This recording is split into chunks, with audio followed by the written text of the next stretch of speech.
of the house calls. It's coming all back around now. 915 Murray Drive, that's visible from the two-story commercial. I did feel like I needed immediate care, and it's been a generation after generation. I feel like I'm a reasonable person who made a decision to seek care. Honey, here come Miss Queen. Don't y'all better know. It's just trying to find the workforce that will do this job and do it well. Next case, Michael Heilig. So you got your license back? I know for a fact he done my hip surgery. It's not over when they're done with the withdrawals and they're no longer taking that drug. Oh, it's beyond. It's disrespectful to everybody. It's amazing how complex it can be, and I can't imagine how overwhelming it must be for a lot of families to deal with.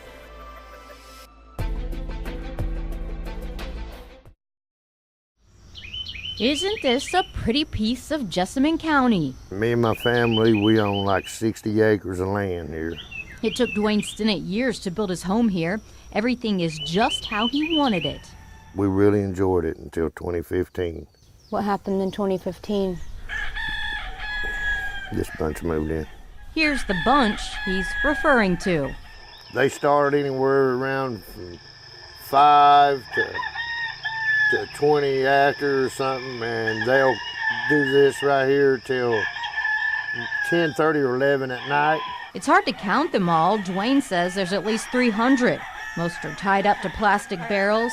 Some are just walking around free, and some end up at Dwayne's place. They throw them across the fence sometimes.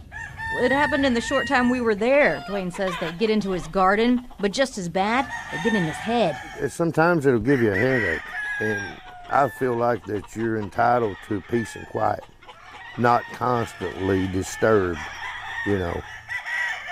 He's done everything he knows to do to get them out. He's filed complaint after complaint with the county, citing noise and health concerns. And he told us there are regular chicken fights, which is illegal in Kentucky. There's still fighting going on. I've seen them with my own eyes. So we went to get the other side of the story. We'd love to talk to you. On the other side of the fence. Why do you have so many chickens? A man came out of his house and passed several of the chicken houses with his phone rolling. Are you chicken? My property is my chicken. Why you come in your phone, take a picture in my property? Because I'm on a public road. Okay. Okay. Are you chicken fighting? Are you chicken fighting in there? No, hell no. You're not. He says no, there's no chicken fighting. He's never been charged with it, and Dwayne says he's never leaving. He's been here for 54 years. It's not right. So what are you gonna do? I don't know, but I'm not going to move. I'm staying right here. 915 Murray Drive, that's visible from the two-story commercial. Station command on fire 1. We've done a lot of stories about people calling these crews to help put out fires. You add me to the run at engine 5 and 220's on, show me 97. Provide medical attention. One time, we rode with an ambulance to a house in need of Band-Aids. We're here to transport people when they call for us. All emergencies, just on a very broad scale.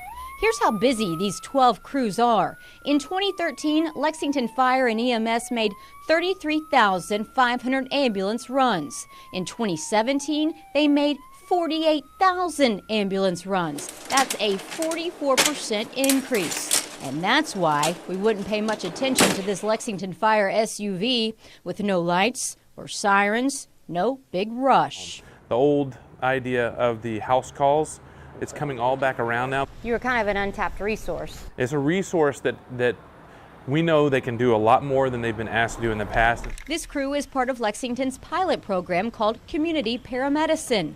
But when you see them interact with patients, Good, how you, Miss Alice? it feels like family medicine. I've been feeling good, thank the Lord. Alice has lived here a long time. In February, she started calling 911 a lot. She was having dizzy spells and needed an ambulance to get to the ER. And they just kept me until they got through with the tests and things, sent me home and said I was doing okay. It must not have made you feel better, though. No, it didn't make me feel too good. And it worried EMS, who had never been to her home before February. So they passed her address to the community paramedicine team. Your health care has traditionally been, you have to come to us we're now advancing that to say we're going to meet you where you are. Since they started the program in February, that's the same time they met Alice, ambulance runs are down 2% to date. And that's a big win, because what that does is it's allowing our ambulances to be available more, right? You know, the more our ambulances are available, they're there for those emergencies. That's good for business, but what you see here, let me tell you what, this relationship is good for the community. Do you have family, friends around here? No, I don't have nobody here. I'm just here alone. Not really, because it was these guys that noticed a blip in her heart rhythm during a visit. So we can look back and say, this guy, paramedic Patrick Branham, took Alice to the cardiologist. Going to the doctor and helping that doctor understand the pieces of the puzzle made all the difference in the world for her. And now he means the world to her, too. He knows what's going on with me, and I like that. And because we have a relationship with that person, we can see the differences and we can advocate those differences. And with Miss Alice, it's awesome to feel like that we're family, and we drop in and check on her, and sometimes she'll cook for us. And which means more to you, the medical care or the family? The family, them. Patrick and them mean more to me. It's the biggest part of their life, pretty much, when you step forth on our football team at our school. Winning state is the goal of every high school athlete, whether it's on the field, the court, the diamond, or the lake. It's been something I've dreamed about since I was 6th, 7th grade. Blake Harold and Cameron Cochran are no different. We've fished together for 4 years now. They played just about every sport growing up. Actually, football's how we met, really. Yeah. We played on a travel team together. But following a few injuries, I tore my ACL sophomore year. I also tore my ACL, and I just never went back to playing any other sport. I just stuck with fishing. The pair gave up football for fishing. We wasn't really worried about football anymore. Ooh, my bad. You good? And it didn't take long before this Madison Southern duo, just our movement in the boat, was hooked. Fish. Their teamwork is the key to their success. Our movement in the boat is it works together. We know when to get out of each other's way and when we need to get the net. We don't even have to say nothing. For example, right there, I brought my rod and my line over his just so he could pull it to the back. That really helps to not lose as many fish and to make sure you get them in the boat. In 2013, the Kentucky High School Athletic Association officially sanctioned bass fishing as a high school sport.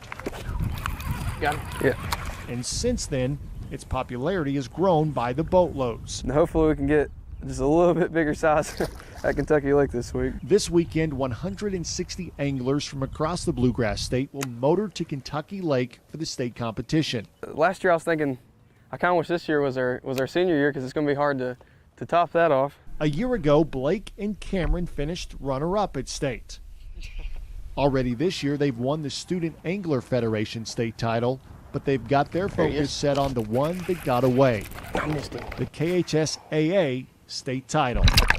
There he is. I'm going to be honest, I didn't think there was no way possible that we'd ever have a chance at doing that good ever again.